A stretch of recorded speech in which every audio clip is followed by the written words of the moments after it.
tout le monde, j'espère que vous allez toutes et tous bien les amis, bienvenue dans ce calendrier de l'an pour le 3 décembre 2024. Vous êtes adorables de jouer le jeu. Je sais que vous êtes nombreux à avoir des questions, mais j'ai vu aussi que vous étiez tout heureux pour Angélique, pour Myriam, ça vous a fait du bien aussi. C'est l'esprit de Noël que j'ai envie de partager. Peut-être que le message sera demain, après-demain. Enfin voilà, jusqu'au 24, il y a quand même pas mal de vidéos à tourner. Pour vous, vous aurez des messages de toute façon tout au long parce que je vais essayer quand même de prendre régulièrement des questions aussi collectives. Je trouve que c'est important. Et de jouer le jeu en vous disant, bah voilà, je suis heureux pour cette personne, mais c'est juste topissime. Merci pour vos messages. C'est vrai que c'est un investissement pour moi en termes d'énergie, en termes de temps. Euh, mais ça me fait vraiment très très plaisir en fait de faire ça avec vous, pour vous. Euh, c'est profondément humain, voilà, tout ce que j'adore. Donc là, j'ai pris, on verra si je vais faire une deuxième vidéo dans la même pour une question plus privée si j'y arrive, si j'ai le temps. Mais sinon, je vais déjà commencer. Donc pour ce 3 décembre, avec une question de Nikki V 938, pour une question collective qui demande, je l'ai raccourci sa question, mais en gros, est-ce que tout le monde a une mission de vie ou est-ce qu'on peut juste simplement déjà guérir nos blessures? Et en gros, c'est ça qui est important. Je trouve ce commentaire extrêmement pertinent. Je trouve ça très intéressant, très intelligent aussi, donc merci à cette personne-là. C'est un sujet qui est vaste, je vais essayer de le condenser. Euh, Comme d'habitude, vous prenez que ce qui résonne. Vous avez vu ma petite couverture? C'est ma maman qui me l'a offert, je suis trop fan. Bref, je suis très cucu là, enfin cucu praline, fanfan tulipe, tout ce que tu veux. Mais c'est trop bien, bref. En gros, j'ai pas de vérité, d'accord? C'est une vision des choses qui m'appartient. Je vous la propose. Prenez pas si ça ne résonne pas, tout simplement, comme pour tout ce que je fais. Donc, est-ce que tout le monde a une mission de vie? Ben déjà, en fait, cette personne est extraordinaire parce qu'elle a déjà tellement résumé dans sa question et je trouve ça fabuleux. La mission de vie première d'un être humain est tout simplement de vivre. Déjà, ça, c'est la première des choses et beaucoup de personnes l'oublient. Il est important de vivre au mieux et surtout effectivement de guérir ses blessures. Alors, c'est simple. Si moi j'ai de l'abondance à outrance, que tout va bien dans mes finances, mon alimentation, ma vie sentimentale, tout est ok, et que autour de moi, la plupart des gens, ils ne vont pas bien, ils ne sont pas bien, est-ce que je vais pouvoir réellement profiter?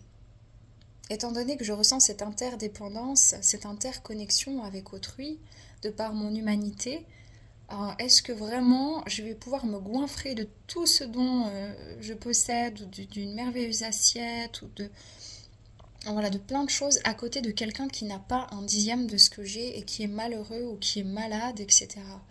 La réponse, on voudrait bien que ce soit oui, parce qu'on se dit, ben tiens, oui, j'ai de quoi être heureux, j'ai roulé ma bosse et peut-être que l'autre ne l'a pas fait. Oui, mais ça ne se fonctionne pas de cette manière-là. En réalité, pour vivre bien en tant qu'humain, on a besoin de vivre bien ensemble. Donc, c'est là qu'il est fondamental, primordial de travailler ces blessures. On peut les travailler consciemment ou inconsciemment, simplement la vie vient nous rappeler, de par notre engagement dans notre propre chemin d'âme, euh, très souvent oublié lors de l'incarnation, de venir activer nos mémoires.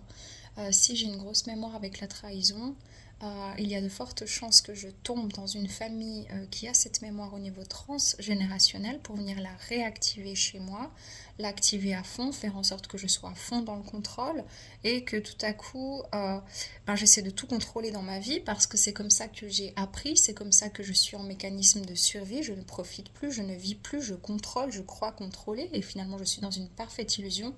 Et un jour, mon couple s'effondre, je divorce, je perds mon métier, je rencontre une personne et au final, cette personne, elle est déjà engagée. Il n'y a plus rien qui va et je réalise que malgré tout ce que j'ai voulu contrôler, il n'y a rien qui fonctionne et je suis dans l'illusion de contrôle. C'est pareil avec l'injustice, c'est pareil avec l'impuissance, etc. C'est-à-dire qu'on vient s'incarner dans des familles qui viennent réactiver nos mémoires à fond la caisse et ensuite on a des déclencheurs pour venir travailler ces mémoires de diverses manières possibles et inimaginables. que l'on soit conscient de ces langages-là, de la blessure de l'âme, etc., ou qu'on soit pas du tout connecté à tout ce langage spirituel, ça ne veut pas dire que si on n'est pas connecté au langage, on n'est pas un être spirituel. Nous sommes tous des êtres spirituels et il n'y a aucune manière de vivre mieux ou plus justement ou moins justement quelque chose. Si ce n'est peut-être de le vivre en conscience ou de le vivre en inconscience. Si je fais des choix qui sont répétitifs et qui sont dans l'auto-saboteur, que je ne me remets pas en question, que je me victimise sans cesse, il y a de fortes chances pour que je ne puisse pas réellement évoluer. Donc à ce moment-là, je reste dans des schémas inconscients, dans des conditionnements qui font que j'ai des nombreuses étiquettes ici où je crois que je ne suis pas assez, que ça ne va pas aller, etc. Je me ferme moi-même des portes et je reste dans l'auto-saboteur alors que je suis censée le dépasser pour mon mieux-être, mais aussi pour le mieux-être des autres. C'est-à-dire que moi, dès le moment où j'arrive à guérir mes failles karmiques, mes blessures, mes insécurités, je peux commencer réellement à transmettre ce que je suis, vu que j'arrête de faire pour devenir ce que foncièrement je ne suis pas, afin de sécuriser une partie de mon être, vu que c'est comme ça que ça fonctionne dans la société, compétitive, sélective, productive, où l'humain n'est plus placé au centre, mais il n'est plus que le produit de lui-même, eh ben, je ne vais pas pouvoir être dans l'être. Et si je ne suis pas dans l'être, alors je vais faire pour devenir. Et donc je vais chercher, je peux aller jusqu'à chercher une mission d'âme pour pouvoir justement me dire, bah tiens, je suis utile, je sers à quelque chose, j'ai une raison d'être ici. Et je finis par chercher ma place sans cesse, sans pouvoir vraiment la trouver. Parce que sa place ne se cherche pas, elle se prend à tout moment. Et, euh, et si euh, je guéris mes blessures, que je rentre en conscience sur mes problématiques, vous allez voir que la mission d'âme est simplement une continuité et pour tout le monde. Donc oui, tout le monde a une mission d'âme. Maintenant, ce n'est que ma vérité, mais tout le monde a une mission d'âme. La première, c'est de déjà s'incarner, chose qui n'est pas toujours simple pour une âme, parce que dans l'au-delà, c'est quand même bien différent. Il n'y a pas de souffrance en fait, hein. Alors les âmes peuvent vivre certaines souffrances dans le processus de décorporation, etc., pour reconnecter à elles-mêmes, à leur haute vibration et trouver la paix qui est un état d'être et pas un endroit. Euh, mais il n'y a pas de souffrance. Donc déjà le fait de s'incarner est une mission à part entière parce que la souffrance ici, elle est importante. Elle nous permet d'évoluer. Mais elle est tout aussi importante que l'est l'amour, la joie et la tendresse. L'être humain incarné est une âme qui se sent en état, elle ne l'est pas, mais l'âme elle-même se sent en état de vulnérabilité parce qu'il y a un état de survie physique, même si l'âme subsiste, elle l'oublie souvent. Et donc dans cet état de survie physique, forcément, les gens vont beaucoup plus fortement ressentir les peurs et les souffrances que le bien-être. Mais déjà, rien que le fait de ressentir quelque chose sur sa peau, de manger, de sentir des odeurs, c'est purement humain et c'est extraordinaire que de pouvoir connecter à ça. La souffrance doit permettre justement des transformations et le but de travailler justement ces mémoires, c'est de venir non seulement travailler pour sa propre âme, sa propre évolution, pour pouvoir ensuite accéder aussi à d'autres plans de conscience dans l'infinité en fait de potentiel dans l'au-delà de ce que l'on voit, dans les différentes couches vibratoires, mais également de pouvoir libérer aussi du transgénérationnel pour pouvoir aider l'humanité toujours à conscientiser ce qu'elle est, à revenir à sa nature, à progresser aussi, d'où la progression technologique n'est pas mauvaise, mais c'est toujours à voir avec un sens d'équilibre, parce que tant que l'être humain finalement c'est comme le nucléaire, en soi, c'est toutes des énergies que l'on peut créer. Ça ne veut pas dire qu'elles sont mauvaises, mais entre de mauvaises mains, ça fait des graves dégâts. C'est pareil pour la technologie, pour l'argent, pour tout ça. Et entre de mauvaises mains, ça ne veut pas forcément dire que les personnes en soi sont mauvaises, mais justement, c'est des personnes qui sont dans l'inconscient. Et des personnes qui sont dans la souffrance et qui ne travaillent pas sur leur propre mémoire, Et donc c'est pour ça que la mission première d'un être humain, c'est de travailler sur ses mémoires pour continuer à développer un bien vivre ensemble, un mieux vivre ensemble, être dans la conscience et transmettre ici dans ce monde euh, une énergie d'amour que l'on a fort oubliée sous des principes de survie et d'individualisme et de séparation. Donc la mission première, c'est déjà ça et c'est déjà juste énorme. Maintenant, il est évident que la plupart des gens, par exemple, regardez les personnes qui ont perdu un enfant, souvent de maladie ou euh, quand il y a eu un infanticide ou des choses comme ça, les gens ont tendance à créer par exemple des associations. S'ils n'avaient pas perdu leur enfant, et mon Dieu c'est horrible, mais s'ils ne l'avaient pas perdu, ils n'auraient pas eu l'occasion, l'idée, le besoin vital même de créer une association qui va en aider d'autres. Donc sur notre chemin, nous avons plus ou moins de difficultés, plus ou moins de lourdeur. Par exemple, quelqu'un comme moi qui va développer autant de capacités médiumniques, surtout dans le ressenti physique avec les images que je reçois, j'ai pas eu une vie cordiale, quoi. Clairement, j'ai eu énormément d'épreuves pour pouvoir être initiée à toute forme de souffrance, la comprendre, la ressentir moi-même, pouvoir la traverser, la travailler et ensuite aussi pouvoir faire face aux nombreuses canalisations, parfois très douloureuses et violentes, que j'ai. C'est tout un chemin de vie qui fait que je vais développer ce que je suis. Donc je suis médium, mais pour pouvoir développer cette médiumnité, j'ai eu un certain nombre d'obstacles, de, de, de, d'initiation moi-même. C'est pareil pour quelqu'un qui, par exemple, a une hypersensibilité exacerbée qui va beaucoup la rejeter en général parce que dans son chemin de vie, elle va devoir y connecter, mais elle va devoir comprendre l'épreuve de ce que c'est de connecter à cette hypersensibilité, peut-être dans une famille qui va justement renier ses émotions, ses besoins, etc. Euh, pour à l'âge adulte en fait qu'elle puisse dépasser ça et proposer ce qu'elle est, ça veut dire dans sa mission d'âme, peu importe la forme que ça va prendre, est-ce que c'est dans un métier ou pas, ou c'est dans sa vie de tous les jours, mais de pouvoir justement transmettre ce qu'est l'hypersensibilité, réconcilier les gens avec cette partie d'eux-mêmes.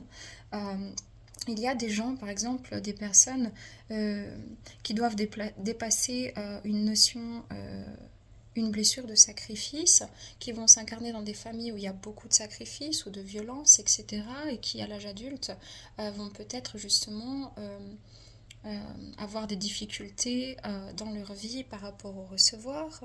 On peut retrouver des personnes qui dans l'âme étaient considérées comme des sorciers, des sorcières, justement qui ont vécu des inquisitions, des persécutions, des violences à ce niveau-là, qui ont des difficultés à exprimer, à oser être elles-mêmes, à parler, à prendre leur place, qui ont des angoisses des fois par rapport à ces mémoires karmiques qu'elles ne comprennent pas d'ailleurs et qui à l'âge adulte se disent bah tiens j'ai l'impression d'avoir une forme de clairvoyance, ça me fait peur, j'ai pas envie de l'utiliser, je suis pas légitime, je vais faire du mal, etc.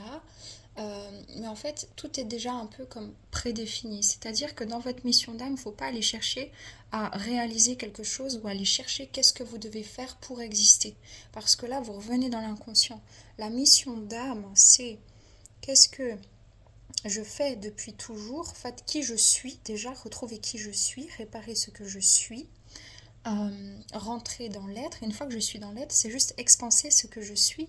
Il y a des personnes qui ont des missions d'âme qui sont, on va dire, mission de vie, mission d'âme qui sont plus conséquentes que d'autres. Moi, déjà, j'aime pas trop ce terme, hein, mission d'âme, tout ça. Je le dis parce que c'est un peu le langage New Age, mais finalement, c'est une vocation d'être hein, pour moi, tout simplement. Euh, le fait de se sentir missionné, c'est comme si ça donne aussi, ça redore le blason de l'ego. Et puis bon, c'est pas vraiment des missions en fait, c'est juste des choix de vie, des choix d'âme, hein, tout simplement. Mais il y en a des qui vont être plus conséquents que d'autres. C'est comme, bah, il y a des gens qui deviennent présidents tout à coup de je ne sais combien de millions de personnes. Et puis, il y en a d'autres, bah, ils vont être présidents d'une association de 15 personnes.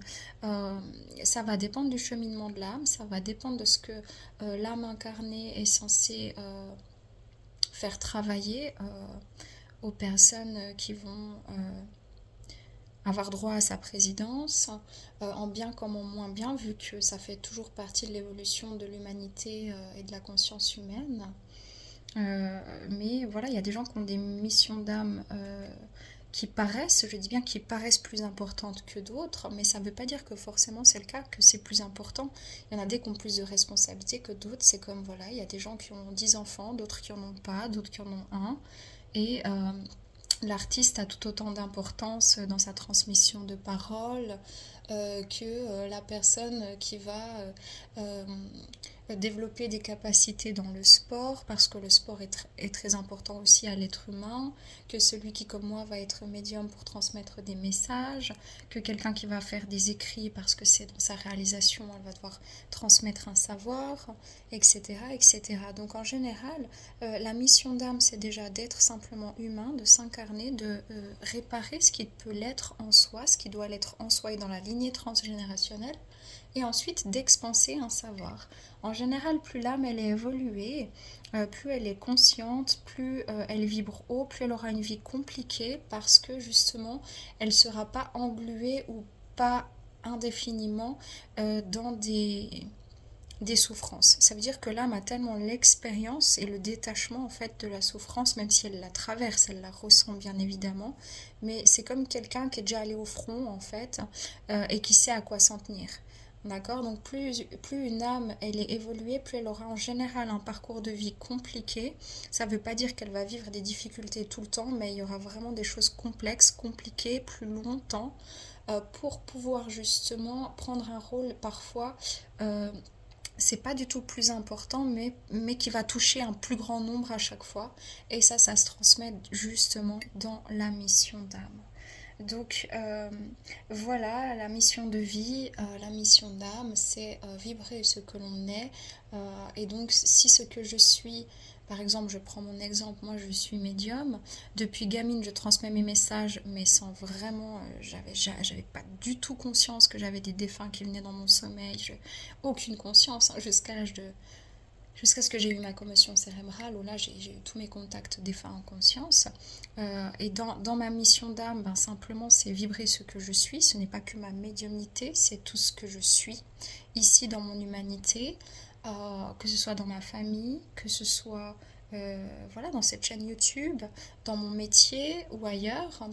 Et puis ensuite, dans ma mission de vie, ben, typiquement, c'est, ben, voilà, je suis maman. Donc moi, j'ai décidé d'avoir dans mon plan d'incarnation, en tout cas, un enfant. Attention, je ne dis pas que ceux qui n'ont pas d'enfant, c'est leur responsabilité, etc. Il y a des choses qui sont encore bien plus complexes à comprendre, d'accord. Mais ça fait partie aussi de ma mission de vie. On a plusieurs missions de vie, comme par exemple, ben, j'ai créé cette chaîne YouTube, ça en fait partie. J'ai travaillé dans la vente en bijouterie avant, ça en faisait partie, etc.